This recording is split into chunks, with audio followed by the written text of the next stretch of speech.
Nestled along California's central coast, Lompoc is a hidden gem that's packed with charm, history, and adventure. From the stunning coastal views of Jalama Beach, the rich history of La Purisima Mission, and the fabulous wineries, the city has so much to explore. Here's how we spent the perfect weekend in Lompoc, California, and let's jump in. Lompoc is located about 2.5 hours northwest of Los Angeles, and we left early on a Friday to start our weekend. The drive is along the coast most of the way before heading inland on Highway 1, also known as Pacific Coast Highway. Before even making it into the city, we figured our first stop should be a winery. We researched family-friendly wineries in the area before coming up, which is what led us to Melville. This beautiful spot has been making wine since 1996 and it has an indoor and outdoor tasting area. It was also voted one of the top 100 wineries by Wine and Spirits in 2018. Even though it was the middle of winter, it was still a beautiful day outside, so we grabbed an exterior table and started the wine tasting. We are firmly in our Uno stage of life, so we got Uno and wine tasting. How do you beat that? Cheers. While there are multiple types of wine on the list, this area is especially known for their Pinots. Also, something interesting about Melville is that they use whole cluster fermentation, meaning that for a certain amount of the grapes, they'll actually pick the entire cluster and then put the entire thing, stems and all, into the fermentation process. We're here firmly in the winter, so you can see that there's no grapes or even leaves, but this would be a beautiful property in the spring. Also, I have to say, I'm not usually a huge fan of Pinot Noirs, but they are very good here. This is a strong spot. Amy's living her best life over there. And I am looking for treasures. Did you guys find any? A stick! Yes. After finishing our tasting, we said goodbye to the winery and drove the 10 minutes back into town. Again, I have to imagine this is incredibly beautiful in spring with all the green hills. Our next stop brought us to our home base for the following 2 days, the Hilton Garden Inn. Wow, I got such good helpers with the suitcases. Great job, guys. And here is our room. We have a nice seating area. And then you come in here and we have the bathroom and then the big king size bed. All right, what's the first thing we do? Jump on the bed! After deeming the beds to be acceptable for jumping, we left the hotel to head to our last spot of the day for sunset. We're finishing our first day in the city with a hike on Bodger Trail up to the viewpoint. Hopefully see a little bit of the sunset. That's the end point right there. There's Josh taking his turn. This is a workout with 2 children. It is steep. This trail is an out and back and it's around 1.5 miles in length. It does have 450 feet of elevation gain though, so it's actually very steep on its way up to the summit. I'm the Statue of Liberty. You are the Statue of Liberty. This is a nice paved trail. I've seen people biking, going up and down it. Plus you can put strollers up, but it is steep. We're almost there though. The trail is basically 2 big switchbacks, so once you make it around the bend, you'll be able to walk all the way out to the observation area at the end. Made it to the top right as the sun was going down. What's cool about this hike is that at the end, there's a large flattened area that has benches you can sit at and just enjoy the view. The view is basically 180 degrees with the city of Lompoc out in front of you, and you can even see the ocean way out in the distance. I have to say, this is a pretty epic view. Definitely worth the hike. Give it a 10 out of 15. Whoa, is that good or bad? Good. Okay. We spent about 20 minutes up here soaking in the last rays of light before starting the walk back down. Lompoc is coming through with the views. That was epic up there. Beautiful sunset and just amazing view out over the city. Now we're heading back down and we're gonna get something to eat. After making it down the mountain, I let the kids pick what they wanted for dinner and they decided to go to Wild West Pizza. This was a fun casual pizza shop with an awesome Western theme. But unfortunately they were having a poker game that night, so we weren't able to sit, we just had to get our pizza to go. They have a lot of crazy pizza options here, so it's definitely a fun spot to go to, and luckily our hotel was right across the street. We ended up going with 3 personal pizzas, an elote Mexican street corn one, a hot honey and pepperoni one, and a pepperoni and black olives for the kids. That's it for our first day in Lompoc. We'll see you tomorrow. Starting our day in downtown Lompoc at breakfast. I like that sign. Hi, let's eat. We decided to head to American Host Restaurant for breakfast, which opened in the 80s and has home-style cooking. We were told by some locals this is the place they go for breakfast, and everyone working here was super friendly, and they had fun items for the kids like Mickey Mouse pancakes. Mickey Mouse and American flags. Mickey Mouse and American flags, how do you beat it? I love going to diners like this for breakfast. They're a great place for a hearty meal, and everybody was happy with what they chose. I give it a 110. Oh, is that good? Yeah. Tell me, what are we doing right now? Wanna go hiking? Let's go hiking. After finishing breakfast, we drove about 10 minutes outside of downtown to La Purisima Mission State Historic Park, which is probably the top spot to visit in the city. We headed to the visitor center first, but it wasn't open yet, so we decided to go out on the Vista de la Cruz hike first. You guys like hiking in the sand? Yeah. Oh, good. I hope you keep that the rest of your life. This is a great trail for the whole family as it's only a little bit over a half-mile round trip. It can be a little steep though, and the sand isn't the most fun to hike in if you're not used to it. We're just seeing all the footprints on the way up. All right, we need you to answer a really important question. Who has the coolest footprints? Me! Let us know in the comments. There's nothing like eating a hearty breakfast and then going immediately on a hike in the sand. Woo! And then going on a hike. I'm like carrying a kettlebell in my stomach right now. I highly recommend this trail as you get some great views of the mission and the property as you make your way up. I've been to this mission many times and I've never seen it from up above, so it's really cool to be way up here and to be able to look down on it. This is quite hard work, isn't it? It is quite hard work, I agree. After about 10 minutes of hiking, we rounded the last bend and we could see the cross in front of us, which was the top of the hill. From here you can get some great views over the state park, out towards Lompoc, and over to the hills that we hiked for sunset the previous day. We only hung out for about 5 minutes before we started the walk back down to explore the mission. At what age do you stop having that much energy? I want to be able to run down the hill like that. You can do it. As you head back down, note that most people only explore the main mission area of this park, but there's actually 2,000 acres here, and it's basically a living history museum that you can walk around and explore. I mean, there's even animals in the different pens around the property.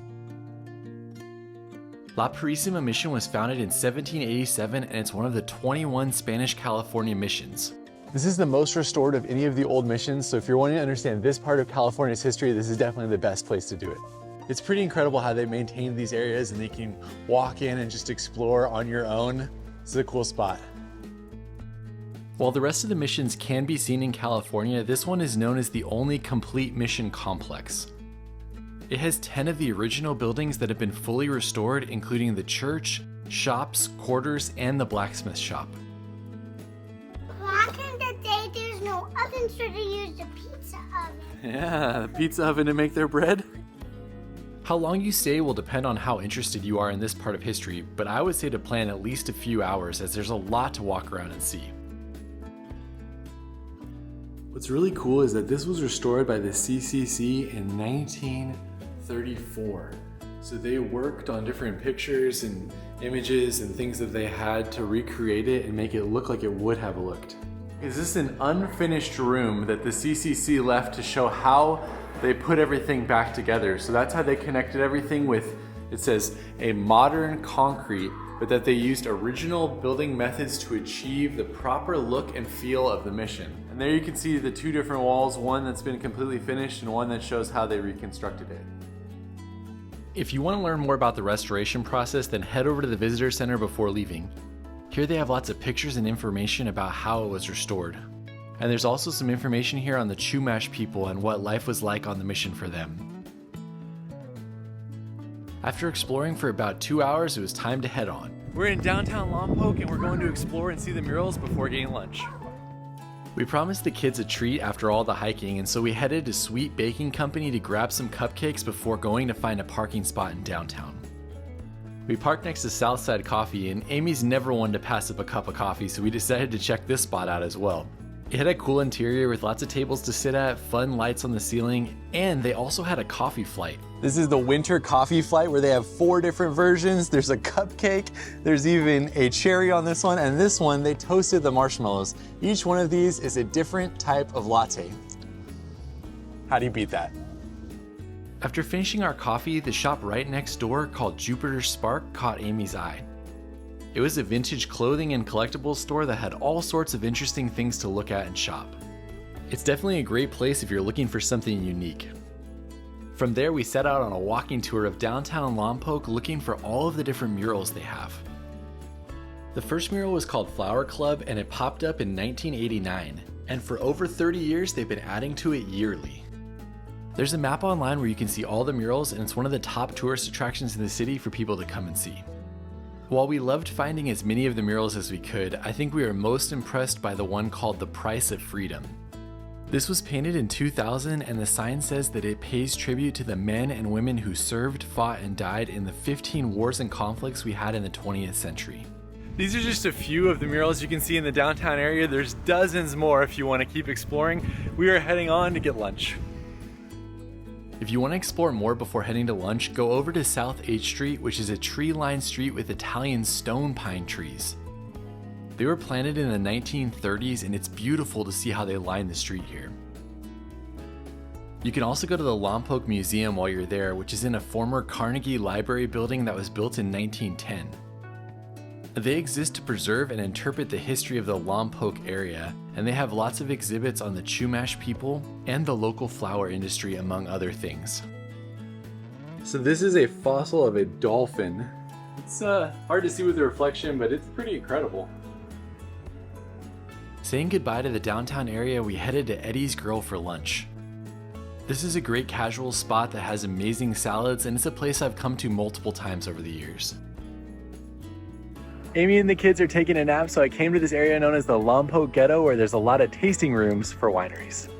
Known as the Lompoc Wine Ghetto, there's about a dozen tasting rooms in this industrial area behind a Home Depot, and it's pretty cool to just be able to walk around and to try different spots. I didn't have a lot of time, so I went to one of the most recommended, which was Montemar. This is actually an incredibly cool spot with an awesome exterior area with a little beach, a place where they could have live music, an organic garden you can walk through, and even a dartboard. Never pass up an opportunity to sit in a big chair.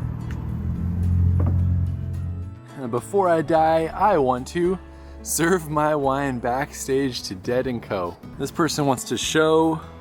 Hopefully they didn't die while they were writing that. There weren't very many people there, so I found a good spot and sat down to enjoy my tasting. I have to say, I'm partial to rosé these days. My cousin Clark got me into it. You can just drink it with anything, basically. I'd love to come back and explore more, so be sure to let me know if you have a favorite tasting room in the Lompoc Wine Ghetto in the comments. I met back up with the family and we set out on the 40-minute drive down to Jalama Beach.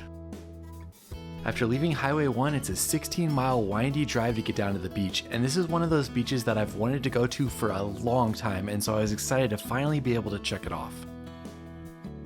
Wow, I've been waiting to see this for so long, and it's just as beautiful as I imagined it would be. Plus, this is the Amtrak line that we rode on our fateful journey you can see up here.